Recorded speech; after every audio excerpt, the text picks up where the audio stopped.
Channel 4. In Iraq, Saddam Hussein's forces pull back from the disputed area as agreement appears to be near to solve the refugee problem. In South Korea, a massive protest against the government. Another protester burns herself to death. And in this country, the American auto industry, can it build a car as well as the Japanese? We visit the new Saturn plant. This is NBC Nightly News, reported by Garrett Utley. Good evening. It is 11 weeks now since the end of the Gulf War, and this weekend it finally appears, that the tragedy of the Kurdish refugees may be nearing an end in that part of the world. Here are the signs today pointing in that direction. First of all, in Baghdad, a leader of the Kurds says he has reached an agreement in principle with Saddam Hussein to guarantee Kurdish rights in that country. Also, the Iraqi government is now allowing United Nations personnel into Iraq to provide security for the returning Kurds. And today, Iraqi troops pulled back from the town of Dahuk to encourage the Kurds to come home. We have two reports from Iraq. First from Baghdad, and Tom Aspel. Masoud Barzani knows now that there is little hope of international guarantees to back up any agreement he makes with the Iraqis over the future of Kurdistan and its people.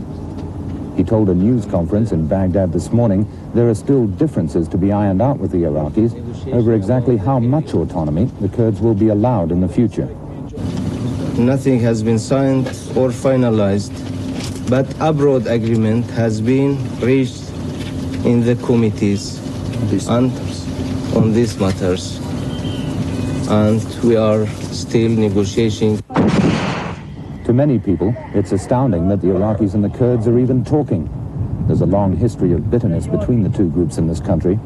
There have still been no accurate estimates of casualties from the last round of heavy fighting immediately following the Gulf War. The Kurds are confident Saddam Hussein needs an agreement over Kurdistan in his efforts to persuade the United Nations to lift the sanctions against Iraq and get the economy here moving again.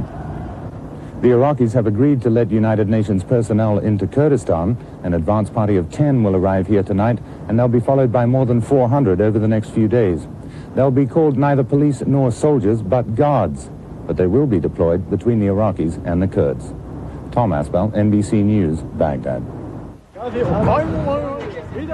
Iraqi soldiers pulling out of Dahuk and the checkpoints surrounding the city. It's part of a deal negotiated by the Allied forces and the Iraqi government, an attempt to convince the Kurds it is safe to come back. Some Iraqis used primitive methods of retreat. A U.S. airborne unit now controls the checkpoints. A few Kurds are coming back. Thank you. One Kurdish fighter came to check his home and then went back to the mountains to fight again if he must. This was the reunion of one family, ending its exile in the refugee camps. For most, there was not much to come home to. Stores were looted by Iraqi soldiers. What they could not steal was destroyed. UN security forces will begin to move into northern Iraq tomorrow, but that is far smaller than the Allies wanted, and many Kurds want more than UN protection before they return. The desire to go home burns deep in the souls of all Kurds, but they have been the victims of promises broken by Saddam Hussein and his Ba'athist party, often over the past 25 years. About 20% of the people have left this squalor in the mountains of Turkey, Kakurka camp. The rest have chosen to wait, remembering that leaders were assassinated, villages attacked after past promises of a Kurdish homeland. With a good agreement, all of them will come back. Maybe every single person, one of them, will come back. With a bad agreement, well, fighting will start again, certainly. This camp near Zaku, Iraq, keeps growing, a way station for those hoping to go home. The men of the 527th MP Company helped recent arrivals move to a new section of the camp. It's something I've never been able to do before. What's that? Is make people smile. I have never been able to make this many people smile at one time. The Kurds and soldiers of many nations want to go home. They may be a little closer to that today. Rick Davis, NBC News, Northern Iraq.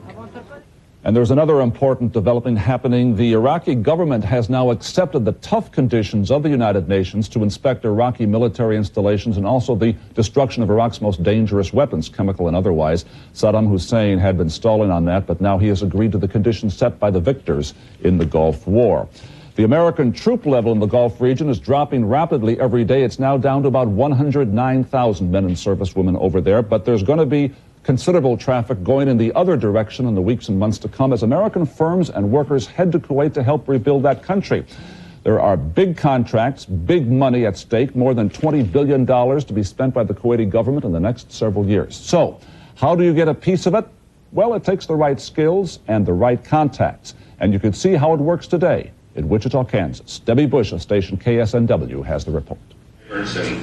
Senator Bob Dole brought together representatives from 250 Kansas businesses and the Kuwaiti ambassador in an attempt at a marriage of convenience.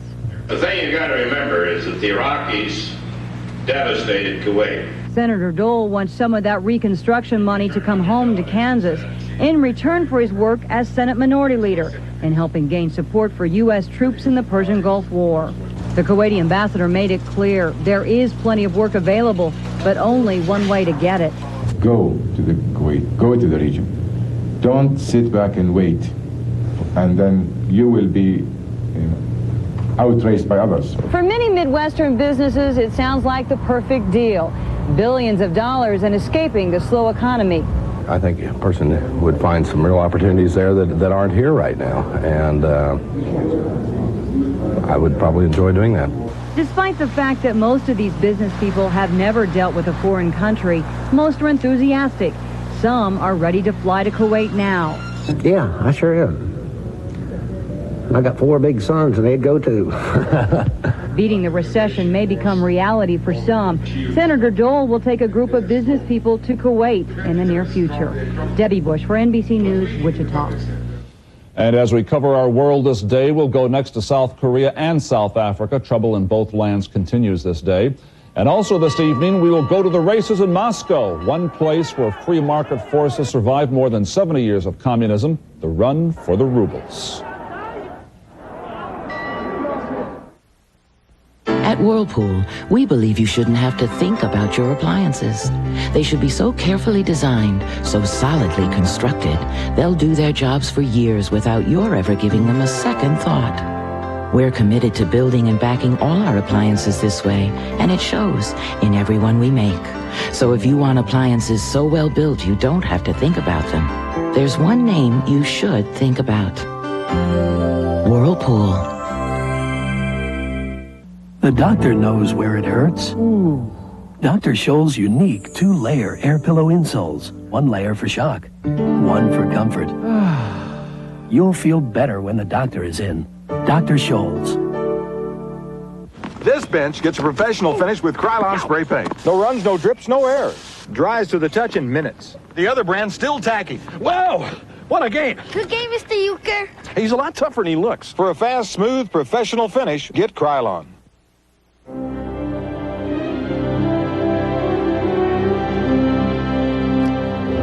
In a prison in Mexico just across the border from Texas, there was a violent clash overnight. At least 18 inmates were killed, another dozen injured there. And now from Mexico, we turn to South Korea. 4 years ago there, a new government came to power largely because of the protests of Koreans and their demands for greater democracy. But the government has not delivered what was promised. And today again, it was back to the streets with demonstrations and violence and even suicide as protest. Our reporters from Philip Williams of the Australian Broadcasting Corporation.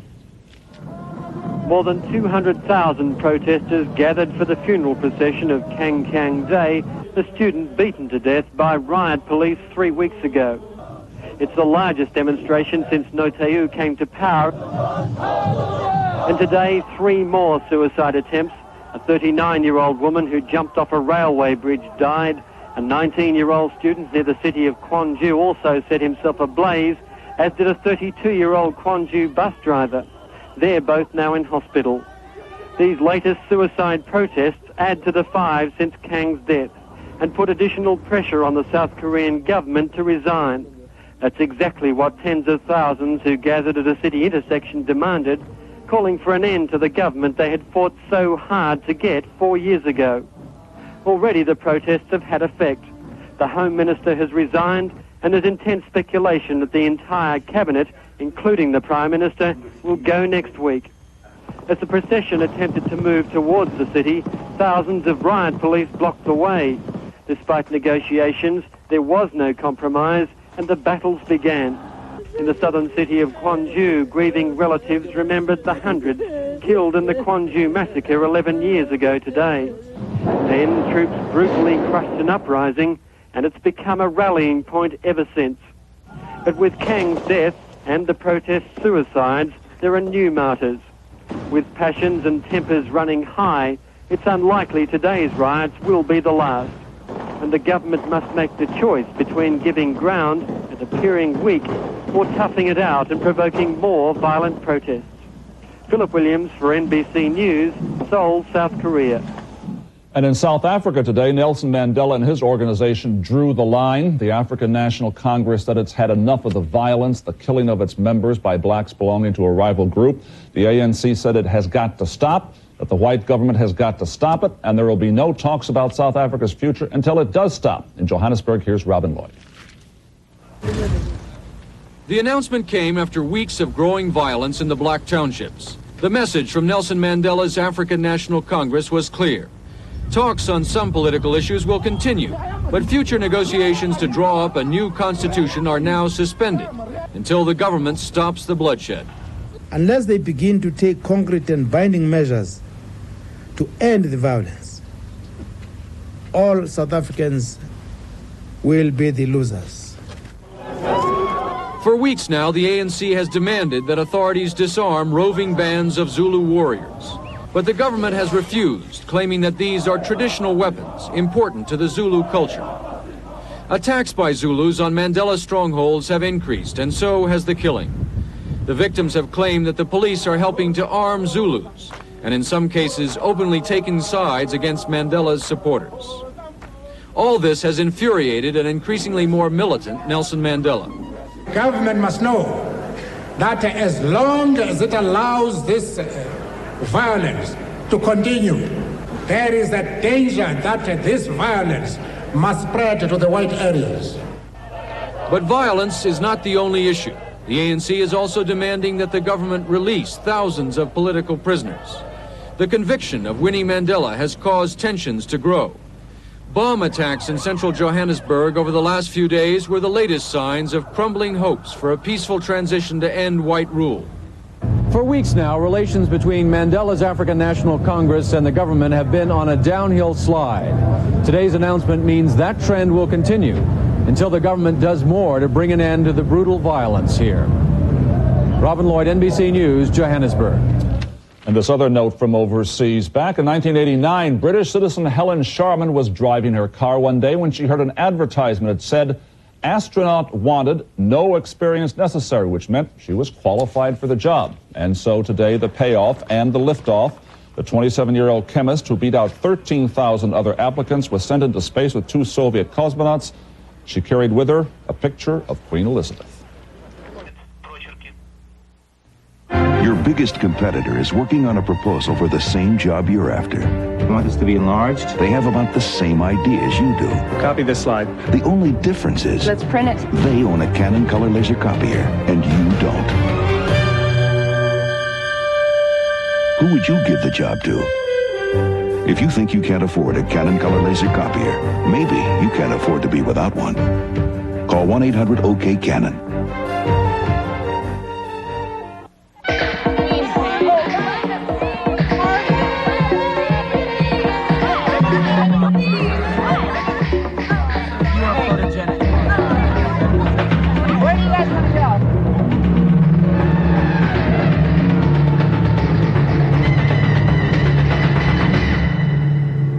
It's amazing how much scrap metal you get from a few cans of beer.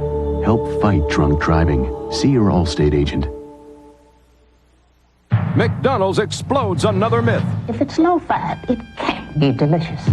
Not so. Introducing McLean Deluxe, made with a 91% fat-free beef patty. Low fat and delicious? Can't be done. Can too. You wanted great burger taste with a lot less fat. Only McDonald's responded. New McLean Deluxe will blow you away. It's terrific. It can't be low fat. It's both. New McLean Deluxe. After billions and billions, another first at McDonald's today.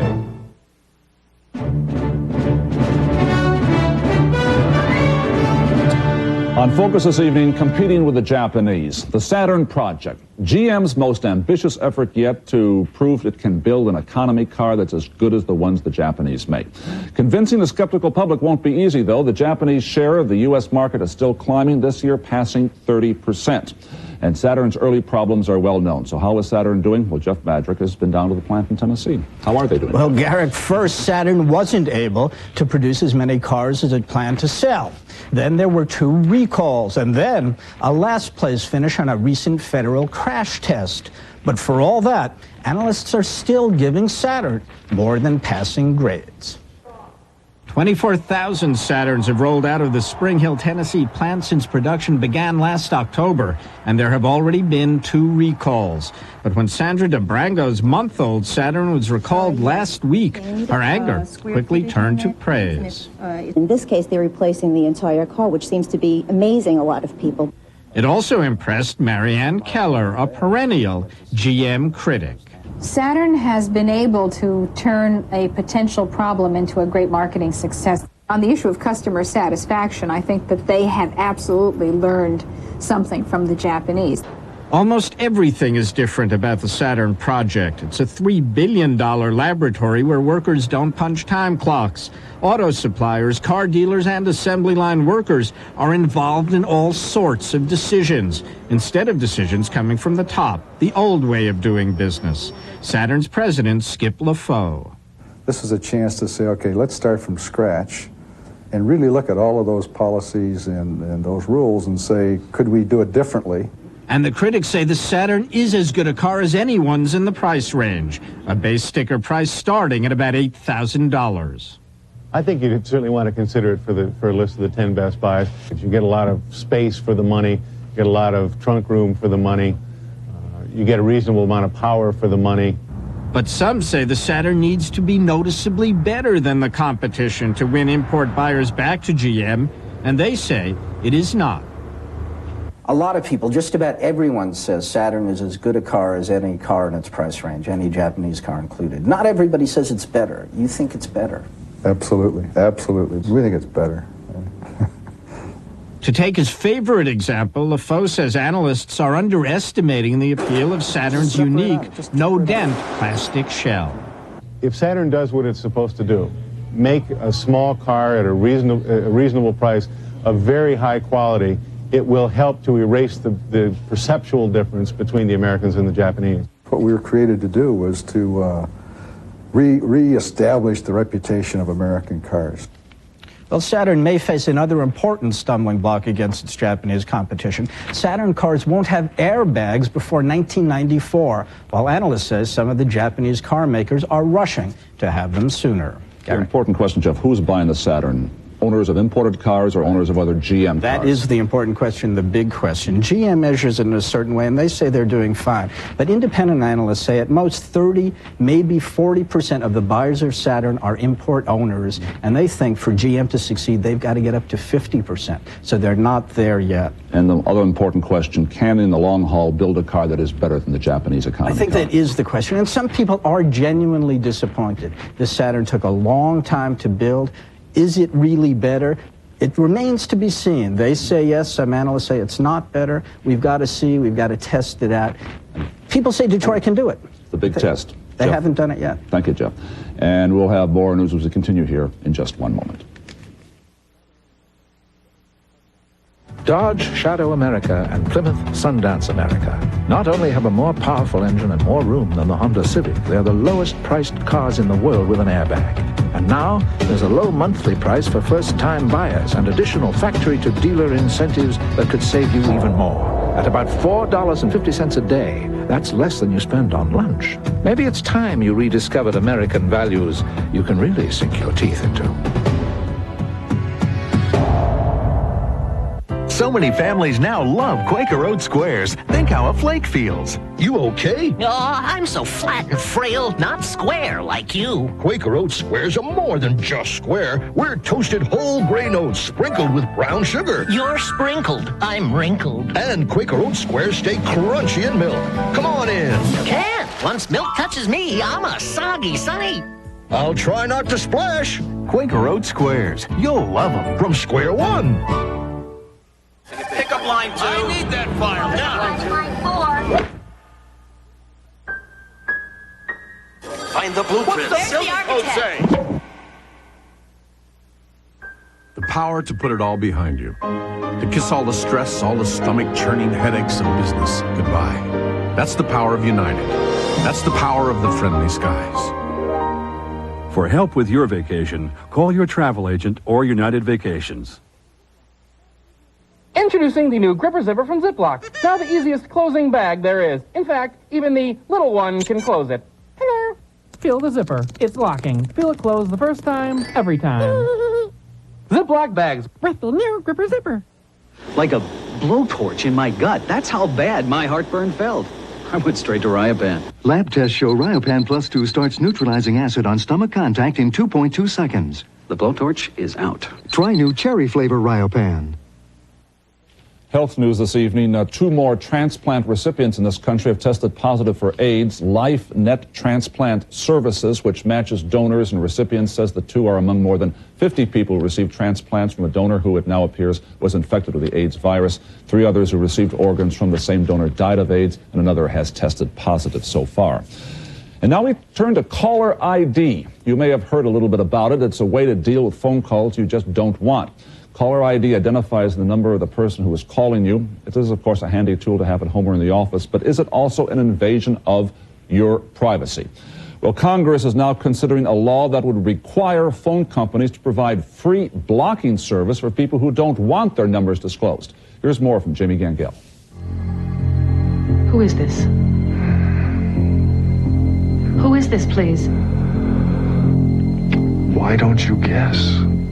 The commercials for caller ID are compelling. 555-1482. How's that? At first, it seems like a great way to screen your calls. Before you even pick up your phone, a small display screen lets you see the number of the person calling, and it stores the numbers of people who called while you were out. Virginia police caught burglars thanks to Carol's caller ID machine. The burglars had been calling to check to see if anyone was home and literally left their own calling card. We just looked at the numbers and noticed that quite a few of them were made at odd hours of the night and early in the morning. And with that information, we gave it to the police, and the police were able to get a conviction. What consumers tend to forget is that caller ID also gives away information about them. Unlisted numbers will be revealed. Anonymous tipsters may be afraid to call hotlines. And since caller ID also lets you block incoming calls, some businesses may discriminate by blocking calls from predominantly low-income or minority phone areas. I'm showing that you're located in Atlanta, Georgia, and how may I help you? It's also a telemarketer's dream. Most customers don't know it, but dozens of telemarketing companies are capturing your phone number if you call their 800 or 900 numbers. The phone number pops up on the screen, and then bam, you have a complete profile. It gives his estimated income, it gives his what car and house he owns or rents. Now for consumers, the question is, what's their privacy worth? And is it worth giving up to stop some nuisance calls? By the way, is your mother there? Jamie Gangel, NBC News, Washington. And we'll have our final reports in just a moment.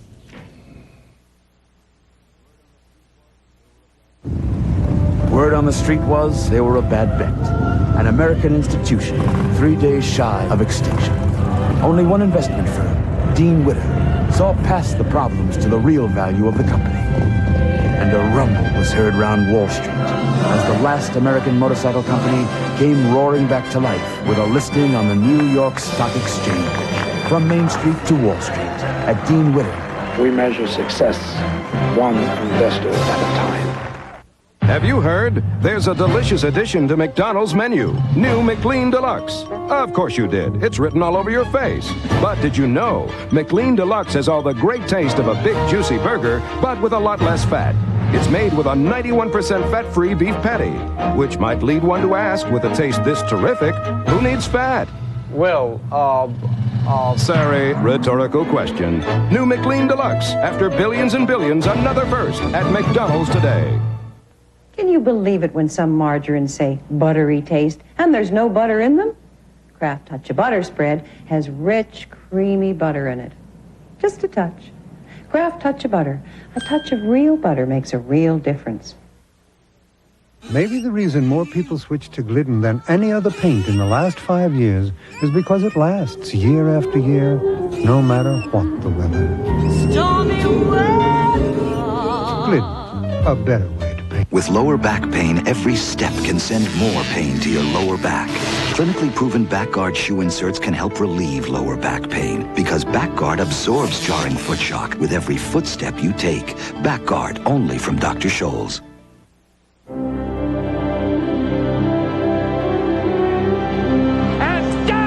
In Maryland today, a measure of revenge. Hansel, the Kentucky Derby favorite who finished a disappointing 10th 2 weeks ago, won today's Preakness at Pimlico in Baltimore. The Derby winner, Strike the Gold, finished 6th in today's race.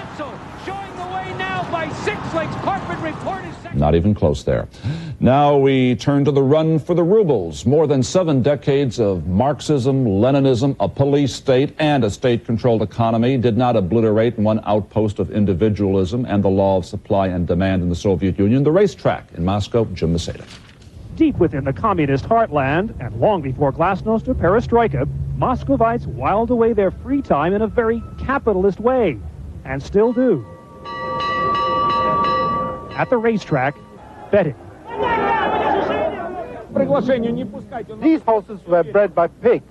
Don't let them in America. They'll ruin you. I've lost thousands of rubles. But this is horse racing with a difference.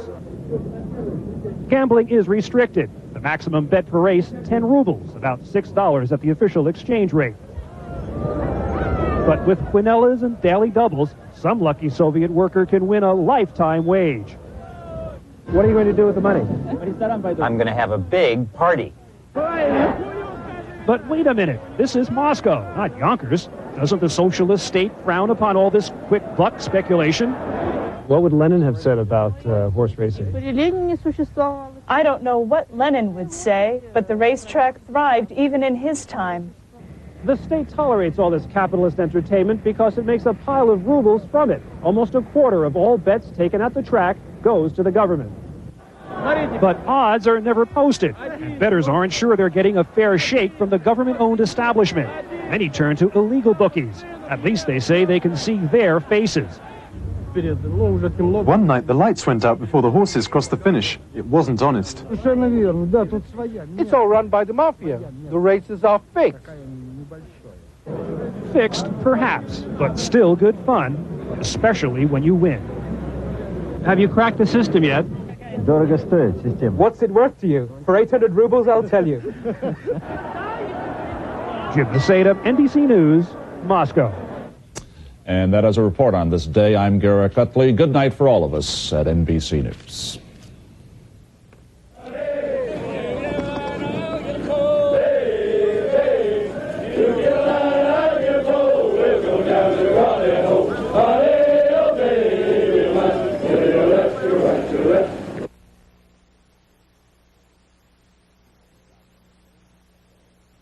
Year 2000 and they're together again. Trust me, buddy. It could be extremely dangerous. The future is here, and it's in big trouble. They've betrayed me. There's something about that. Your first adventure of the 21st century is coming Sunday. Knight Rider 2000, the motion picture on NBC. Sunday, expose reveals a slaughterhouse with disease-infested animals. Could this affect the meat?